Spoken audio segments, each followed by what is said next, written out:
esta canción sonaba cuando lo de Goyo Cárdenas y se volvió su tema porque así las tenía enterradas en su jardín y así dice la canción. En el patio de mi casa.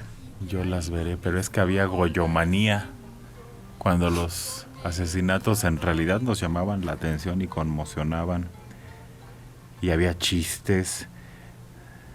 Se vendían los cordones auténticos que usó Goyo Cárdenas en los asesinatos, los zapatos, los lentes. Tenía un laboratorio y se vendían las probetas que tenía. Todo. La gente se iba a la casa a visitarla. A ver, era un paseo común en la Ciudad de México. Vamos a ver la calle donde vivía Goyo Cárdenas y la gente iba a la casa, se subía a la barda y se asomaban al jardín porque se podía, Liliana. Pues es que fue todo un personaje de ser un asesino serial que enterraba a sus víctimas precisamente en el jardín. Después se vuelve un hombre que se transforma, que sufre una como sublimación y se vuelve alguien que cumple lo que muchas veces quieren lograr en las prisiones, ¿no? La reinserción a la sociedad, el cambio de un hombre malo, perturbado, a aparentemente un hombre renovado y que además hasta ayudaba, ¿no? a los demás compañeros de celda, de reclusorio, a tratar sus asuntos penales. Y hasta un aplauso recibió. Entonces es un hombre que da mucho de qué hablar, de cómo la sociedad lo asume de otra manera, ya transformado, y hasta las mismas autoridades. Alejandro, no tienes doritis. Exacto. Ese aplauso que recibió fue en el Congreso, en la Cámara de Diputados lo recibieron y lo aplaudieron. Pero bueno, ahí te explicas un poco, todos más o menos son igual de delirantes. Pero el asunto y lo interesante es exactamente eso, o sea, sale y ya no delinque, porque hay un caso muy notable del famoso chalequero que le llamaban el Jack el Destripador mexicano, de la época de Porfirio Díaz, que era un asesino serial, lo agarran, lo meten a la cárcel y sale 20 años después y lo primero que hace es ir a cometer otro crimen del mismo tipo de los que había hecho 20 años atrás. Aquí yo no sé cómo funcionaría esto, Dora, o sea, cómo en un momento determinado alguien que pues, era un asesino, fue serial, creo que tuvo 4 víctimas ahí en su calle, en su casa en Tacuba, ¿no? Sí. Y luego sale y se reinserta a la vida cotidiana. Mira, ahora Dora tiene alejandritis. Perdón. Yo creo que aquí lo que pasó en el caso concreto de Goyo Cárdenas es que cambió un ego por otro. Originalmente la historia que se conoce es que él estudió leyes. Lo sé por una persona que trabajaba en esa época en Lecumberri, que fue mi maestro en la Facultad de Psicología y que lo conoció, ya un hombre mayor. Él no estudió leyes por una iniciativa. Él era el achichincle de un abogado que estaba preso en Lecumberri y que en muchos momentos Goyo era el que hacía el papel del escribano.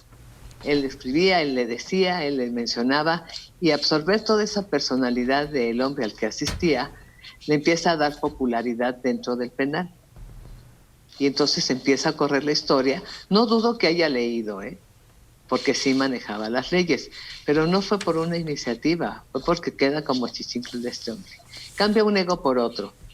Finalmente, de ser un hombre señalado, que además conocía la historia, que iban a su casa en calidad de morbo, de admiración, de reconocimiento, ese placer morboso que conlleva muchas veces las notas rojas, el amarillismo, es parte del ser humano.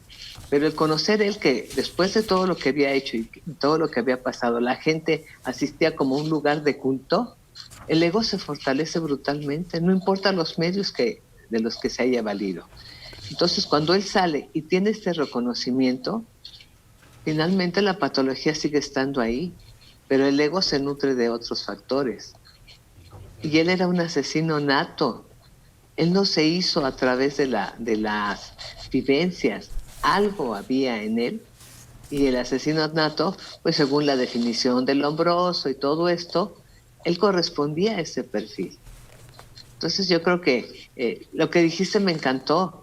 Eran tan patológicos en ese momento los del Congreso como él. No puede ser que le des un reconocimiento a un hombre que privó de la vida a mujeres, que tuvo el cinismo y el descaro de enterrarlas en el jardín de su casa, que dejó a familias en medio del dolor, a padres, a esposos o hijos, no sé.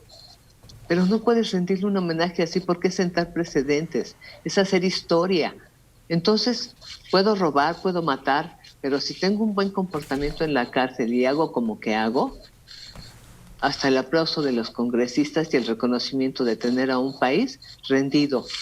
Como delincuente visitando mi casa como una peregrinación de culto. Y libre como un hombre que pudo readaptarse a la vida, readaptación social. En infinidad de cárceles en México se elaboraron programas para reinserción social, bajo diferentes teorías. Sergio García, se me fue. Ramírez. Ajá. Él fue uno de los promotores de los programas de modificación de conducta al interior de los penales.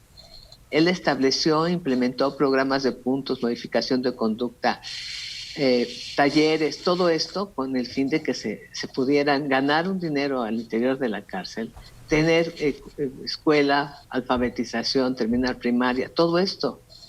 Sí se logró, sí se vieron resultados, pero no fue éxito total, nunca lo fue. No logró los éxitos que hubiera querido. ¿Sabes quién sí tuvo éxito? Aquí vino el argentino ese Bucay. Y estuvo en el norte en un penal y logró reducir que regresaran los internos que eran liberados.